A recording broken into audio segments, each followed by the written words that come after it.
Bien-aimés dans le Seigneur, au peuple des dieux, Shalom. C'est encore un réel plaisir pour Codex ASBL et pour moi-même de recevoir le révérend pasteur Léonard Kayombebeya pour un message d'encouragement au peuple des dieux, à la République démocratique du Congo qui, comme le reste du monde, est attaquée par la pandémie du coronavirus ou Covid-19. Face à cette pandémie dévastatrice, le serviteur de Dieu nous avait premièrement pointé l'échappatoire, c'est-à-dire l'issue ou la voie de sortie de crise qui est bel et bien le Seigneur Jésus-Christ, lui qui est le temple éternel de Dieu. Deuxièmement, le serviteur de Dieu nous avait comparé à Josaphat, un homme juste, un chrétien, qui lui aussi était attaqué par un ennemi infiltré à Juda. En nous comparant à Josaphat, le serviteur de Dieu nous avait dit « Ce n'est pas notre bataille, c'est la bataille des dieux ».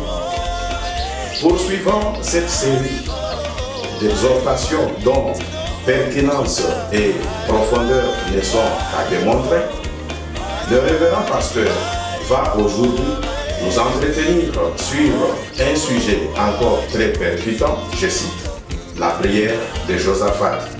Eh bien, suivons le révérend pasteur Léonard Kayombebeya. Bonjour frères et sœurs. La dernière fois, nous avions parlé de la bataille de Josaphat. Et Dieu a dit à Josaphat que ce n'était pas son combat. C'était le combat de l'Éternel. Après cette prédication, nous avons pris une pause à cause du confinement de la commune de Ngombe.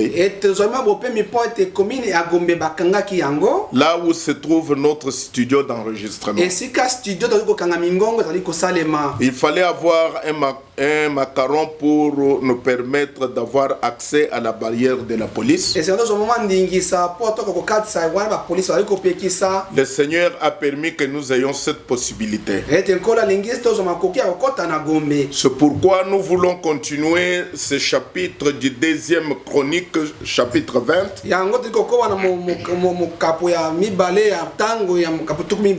Pour faire la suite de notre prédication. Ce n'est pas votre bataille, c'est la bataille de l'Éternel. Cette deuxième partie, nous l'intitulons la prière de Josaphat. Et nous lisons dans 2 Chroniques chapitre 20, versets 5 à 12. Je lis dans la Bible. Josaphat se présenta au milieu de l'assemblée de Juda et de Jérusalem dans la maison de l'Éternel devant le nouveau parvis. Et il dit, Éternel Dieu de nos pères, n'es-tu pas Dieu dans le cieux? Et n'est-ce pas toi qui domines sur tous les royaumes des nations? N'est-ce pas toi qui as amené la force et la puissance et à qui nul ne peut résister? N'est-ce pas toi, ô notre Dieu, qui a chassé les habitants de ce pays devant ton peuple d'Israël et qui l'a donné pour toujours à la postérité d'Abraham qui t'aimait? Ils l'ont habité et ils y ont bâti un sanctuaire pour ton nom en disant s'il nous survient quelque calamité, l'épée, le jugement, la peste ou la famine, nous nous présenterons devant cette maison et devant toi, car ton nom est dans cette maison. Nous crierons à toi du sein de notre détresse et tu exauceras et tu sauveras. C'est là où nous voulons parler ce soir, cet après-midi. Nous voulons parler de la prière de Josaphat. Si vous remarquez bien dans la Bible, Josaphat, après avoir combattu, ou plutôt après avoir eu l'information que l'ennemi était prêt, la Bible dit que dans sa frayeur, alors que les trois royaumes étaient venus en coalition pour combattre Josaphat, il dit que dans sa frayeur, quand ses ennemis entouraient la ville, quand ils entouraient Juda, la Bible dit que dans sa frayeur, Josaphat se disposa à chercher l'Éternel. Il n'est pas allé chercher des grands médecins. Il n'est pas allé chercher de troupes d'armée. La première chose, Josaphat se disposa à chercher l'Éternel. C'était un homme juste. C'était un homme bon. Il savait que la victoire se trouve dans le nom de l'Éternel. C'est pourquoi nous lisons dans le message Élie et Élisée, prêché le 4 mars 54. Frère Branham dit, eh bien, 7 jours après leur départ, ils n'ont pas du tout fait un tour pendant 7 jours, ni fait de provisions pour cela. Ils se sont retrouvés dans le désert et ils étaient à court d'eau. Ils étaient sur le point de mourir. Ils avaient perdu tout espoir. Ils étaient sur le point de mourir. Et remarquez, Frère Branham dit, et Josaphat était un homme juste, un homme craignant Dieu. Il eut la présence d'esprit pour se dire, il n'y a-t-il pas quelque part quelqu'un qui pourrait faire une prière de la foi ou quelque chose comme cela en notre faveur? Frère Branham dit, c'est un peu comme cela avec les chrétiens. N'est-ce pas? Quand il a des ennuis, il se met à penser à la prière ou à quelqu'un qui pourrait l'aider. Il a dit, n'y a-t-il pas un prophète que nous pourrions consulter? Dans la main de l'Éternel, fut sur Élisée, prêché le 3 avril 54. Le 3 avril 54. Frère Branham dit, alors Josaphat, comme c'était un chrétien, comme d'habitude, il s'est dit que la première chose chose, c'est de chercher Dieu à ce sujet. Donc la première chose, devant une difficulté, devant la guerre, devant le coronavirus, devant tout le confinement, devant toutes les difficultés, la première chose, c'est de chercher Dieu à ce sujet. Je pense qu'il a alors pensé, nous ferions mieux de commencer une réunion de prière. Vous voyez que la force de Josaphat s'appuyait sur la prière, s'appuyait sur le Dieu qui répond à la prière. Il dit la première chose, c'est de chercher Dieu à ce sujet. Nous avons dans notre pays aujourd'hui un président qui croit à Dieu, qui croit dans la prière. Vous l'avez vu même, vous-même, vous l'avez vu au stade. Cet homme s'est agenouillé devant Dieu. Il a demandé la grâce de Dieu sur son pays. Il s'est humilié. Il a pensé que la prière est une force pour le croyant. C'est pourquoi Josaphat, il a dit que la première chose, ce n'est pas d'aller chercher les marabouts, ce n'est pas l'occultisme, ce n'est pas la science occulte, mais la première chose, c'est de chercher Dieu à ce sujet. C'est pourquoi nous remarquons que Josaphat, dans le verset 5, se présentait au milieu de l'assemblée de Juda et de Jérusalem, dans la maison de l'Éternel, devant le nouveau parvis. Je voudrais que vous puissiez remarquer sa position avant qu'il ne puisse commencer la prière. Il se tenait où? Devant le nouveau parvis. Et vous savez que le parvis, comme il y en avait 3 parvis dans la maison de l'Éternel, le premier parvis, le deuxième parvis et le lieu très saint, qui était le Saint des Saints. Et le premier parvis, il y avait la cuve d'airain. Et la cuve d'airain, c'était là où les victimes étaient nettoyées. Et puis il y avait l'autel d'airain.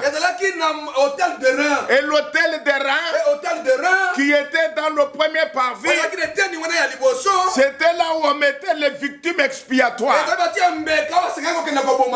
Les agneaux, les boucs, les béliers, tout ce qui devait être immolé, tout ce qui devait être brûlé, on les mettait sur l'autel d'airain. Et les prophètes nous enseignent que cet autel d'airain représentait le jugement. L'autel représentait le jugement. Et sur l'autel, il y avait les sacrifices. Ça montrait les sacrifices qui étaient jugés. Et c'était le type de Jésus-Christ. C'était le type de la croix. C'est là où il était mis les victimes expiatoires. Et les sacrifices représentaient un seul sacrifice. Le sacrifice suffisant. Le sacrifice complet de notre Seigneur et Sauveur Jésus-Christ. C'était là le seul lieu d'adoration. C'est là où Josaphat s'est présenté. Donc représentez-vous que Josaphat n'était pas devant une idole, mais il était devant l'autel. Il était devant le parvis extérieur, là où il y avait l'autel. C'était ça sa position dans la prière. Notre position dans la prière, nous devons savoir où nous nous tenons. Nous ne sommes pas devant l'idole. Nous sommes devant le Seigneur Jésus-Christ, le seul Dieu vivant. Donc vous voyez que Josaphat, il ne s'est pas fait des incisions sur son corps. Il ne s'est pas couvert de sacs et de la boue comme les gens le font aujourd'hui. Ils pensent que marcher dans la boue, se couvrir de la boue, Dieu va vous écouter à cause de ça.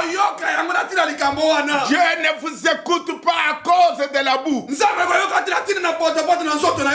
ne vous écoute pas à cause des incisions. Ça, ce sont les dieux de Baal. Dieu nous écoute à cause du sacrifice complet, du sacrifice suffisant, le sacrifice de notre Seigneur Jésus. Ne vous couvrez pas de ça. Ne vous couvrez pas de la boue. Ne marchez pas dans les eaux sales.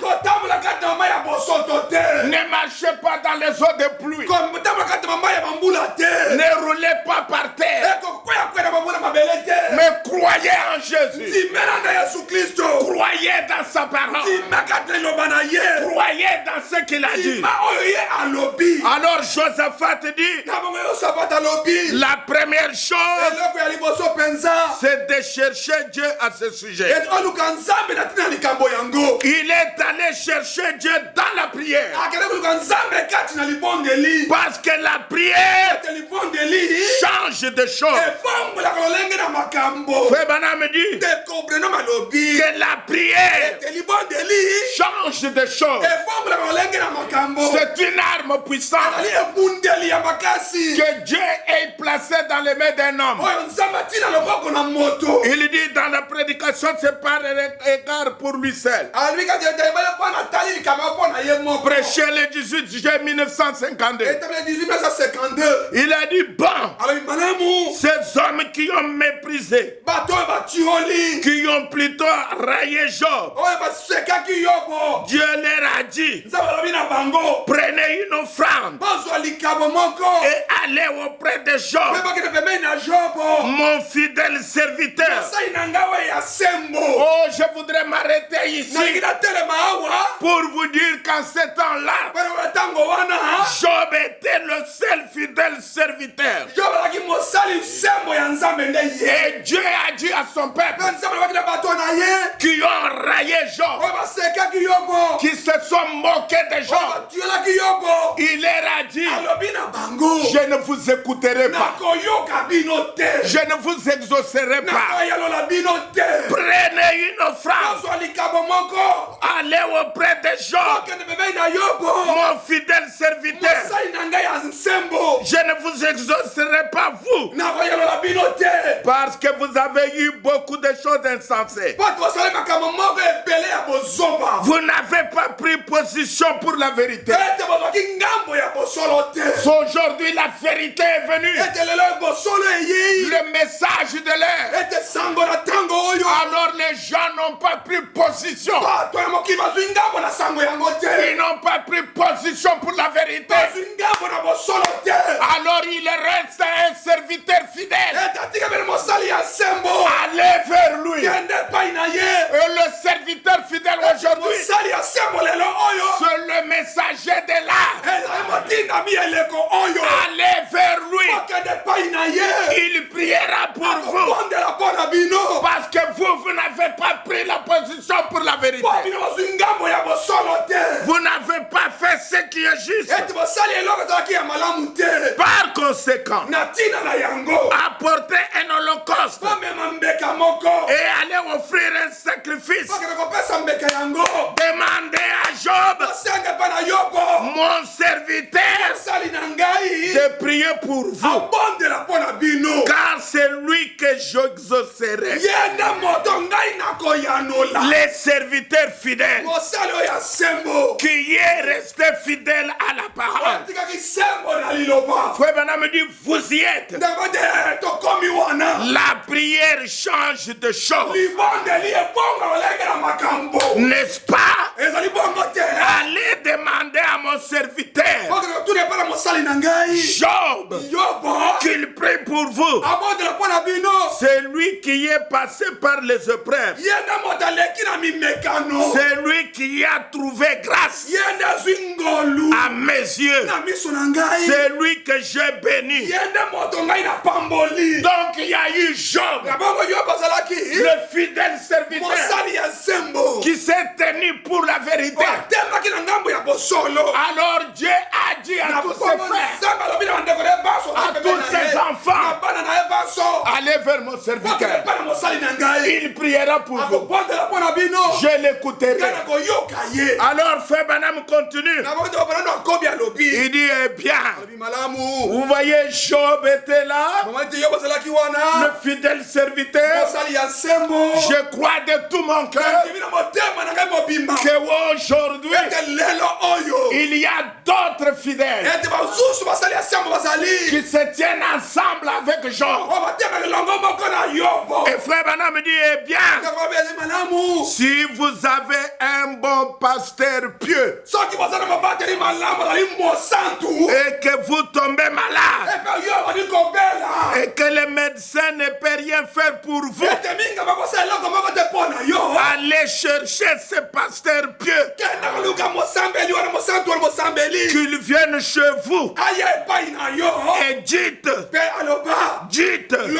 maintenant, Dieu bien-aimé, voici mon ancien, voici mon pasteur. Je sais que c'est un homme pieux, un homme de bien. Je vais m'agenouiller avec lui ici, à côté de mon enfant. Je te prie, oh bien-aimé Seigneur, d'être miséricordieux. Frère Branham dit, quelque chose doit se passer. C'est tout, voyez-vous. Allez vers un serviteur pieux. Alors parlez-lui. Même si vous êtes atteint de coronavirus, allez vers cet homme. Cherchez-le. Même au téléphone, il peut prier pour vous. Dites, voici mon ancien, voici mon pasteur, je suis atteint de la maladie, les médecins ne peuvent rien faire. Alors Dieu va faire quelque chose, parce que la prière change de choses. La prière change les choses. Alors nous voyons ici que le Josaphat, il s'est mis devant la prière, devant l'autel des reins. Maintenant, je voudrais que vous puissiez remarquer les 4 points rhétoriques de sa prière. Premièrement, quand il s'est mis devant le nouveau parvis, et il dit, Éternel, Yahweh, Dieu de nos pères. Oh maman, Voilà comment il commence. L'Éternel, Dieu de nos pères. Pourquoi? Parce qu'il sait que la prière change de choses. Je voudrais faire cette remarque pour vous encourager. Avant d'aller dans sa prière, Frère Branham dit dans Exposé de 7 ans de l'Église, la vision de Patmos, page 64,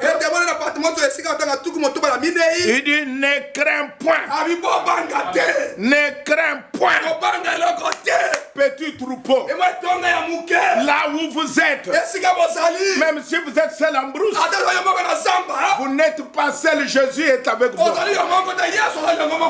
Il dit ne crains point, petit troupeau.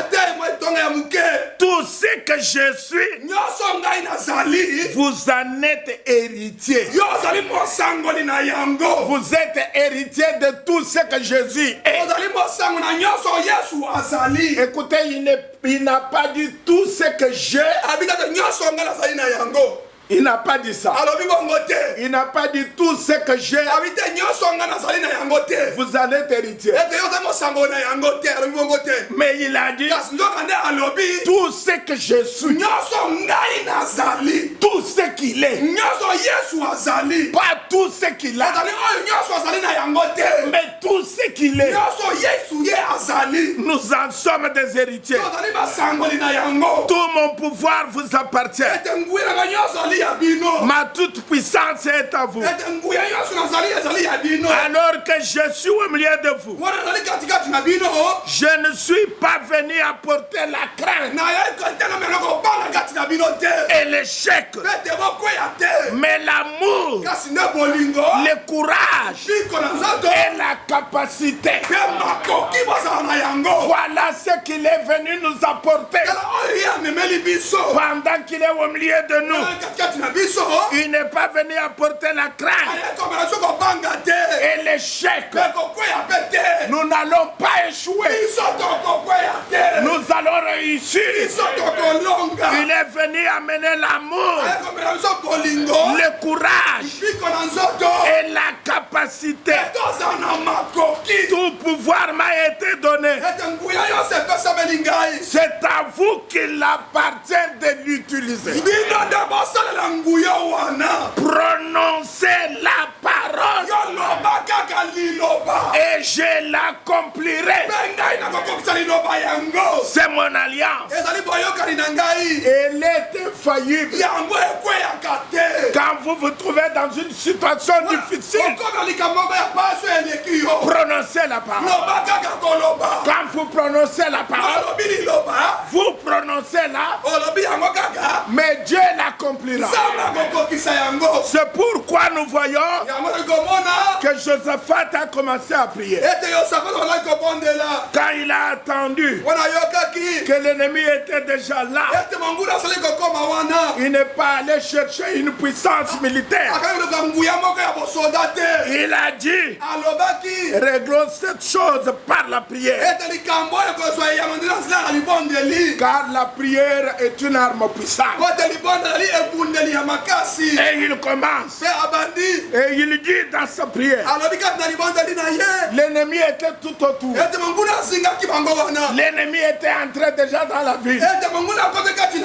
Le coronavirus était déjà entré. Il s'est tenu là, devant les parvis, où il y avait l'hôtel des reins. Et il a dit, Éternel Dieu de nos pères, n'es-tu pas Dieu dans le ciel? Remarquez comment il commence. La première chose, il commence à prier par reconnaître que Dieu est le seul Dieu au ciel, le seul potentat. Il est le seul souverain. Il fait ce qu'il veut. Et son nom c'est le Seigneur Jésus. Il n'y en a pas deux. Il n'y en a pas trois. Il est le seul. Le seul potentat. Alors, Josaphat a commencé par reconnaître ça. C'est son premier point. Dans sa prière, il a reconnu qu'il n'y a qu'un seul Dieu. N'est-il pas Dieu dans le cieux? Deuxième chose, il dit, n'est-ce pas toi qui domines sur tous les royaumes des nations? N'est-ce pas toi qui domines sur tous les royaumes des nations? Même les trois royaumes qui sont venus, les trois grands démons, le coronavirus, le confinement, la famine, toutes ces choses-là, n'est-ce pas toi qui domines? N'est-ce pas toi qui es au-dessus du coronavirus? Il montre là que Dieu est au-dessus de toutes choses. Il reconnaît la souveraineté de Dieu. C'est toi qui domines sur le démon. C'est toi qui domines sur les maladies. C'est toi qui domines sur les enfants de Moab. C'est toi qui domines sur les Ammonites. C'est toi qui domines sur ceux de la montagne de Séir. C'est toi qui domines sur eux. Tous les démons qui peuvent venir vous attaquer, c'est Dieu qui domine sur eux. C'est-à-dire une malédiction sans cause et sans effet. Cette maladie de coronavirus, peu importe d'où il vient, je prononce une bénédiction sur tous les croyants. Ils ne seront jamais atteints. Ils seront protégés parce que Dieu domine sur toutes les choses. Nous allons très vite. La troisième chose, il dit, n'est-ce pas toi qui as en main la force et la puissance, et à qui nul ne peut résister? N'est-ce pas toi qui as en main la force, la puissance, et nul ne peut résister? C'est-à-dire, quand tu dis un mot, stop coronavirus, alors corona va stopper. Parce qu'il n'y a pas quelqu'un qui peut résister.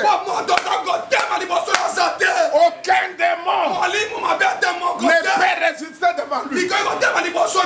Je crois dans les médecins. Je crois ce que les médecins font. Je crois qu'ils aident les gens. Frère Branham dit la même chose, que les médecins sont une aide pour ce qu'ils font, mais ils ont une limite. Là où leur puissance se termine, la puissance de Dieu prend la relève. Il n'y a que Dieu qui peut stopper le coronavirus. Parce que lui, il a la force, il a la puissance, et nul ne peut le résister. Même pas le diable, même pas le coronavirus. Mes frères et sœurs, nous sommes confinés par le temps. Alors c'est pourquoi je promets que nous allons faire continuer cette prière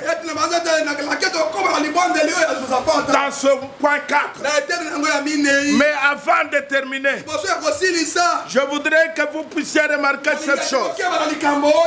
Que nous puissions remarquer que le Seigneur Jésus connaît toutes choses. Et il fait toutes choses.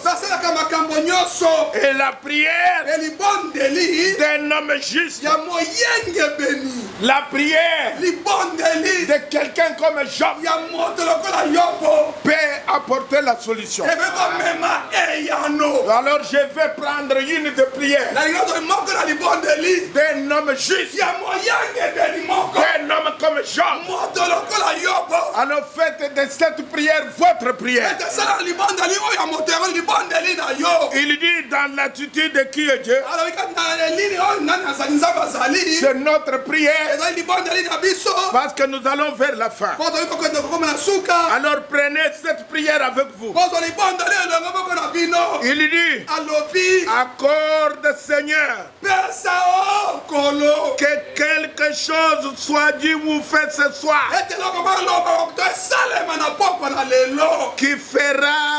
qui fera que le rebelle vienne à Christ. En effet, nous croyons et nous pressentons que de grands jugements prennent sur ce pays. Le grand jugement, le coronavirus et toutes ces épidémies planent sur ce pays. C'est le moment des derniers jours. Des plaies, des germes, des maladies sont déjà reproduits pour être répandus à travers les nations. On dit qu'il y a de ces germes-là qui sont reproduits par les laboratoires. Alors, prochainement, je vais vous parler sur détruire pour repeupler. Et vous allez voir comment ces choses viennent des laboratoires.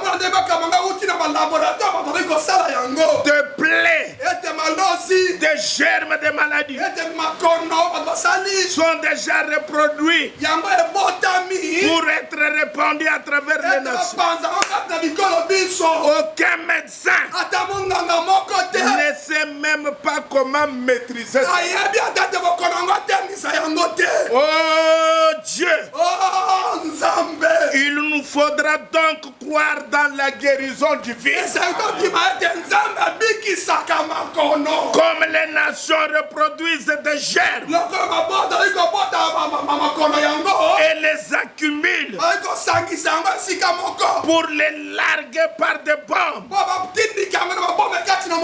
et des millions amoureux dans l'espace d'une heure. Et vous avez 2000 personnes qui sont mortes. Aux États-Unis, 500 personnes sont mortes. Faites la somme et voyez que ces germes qui sont accumulés, qui sont reproduits dans des laboratoires et qui sont largués, des millions mourront dans l'espace.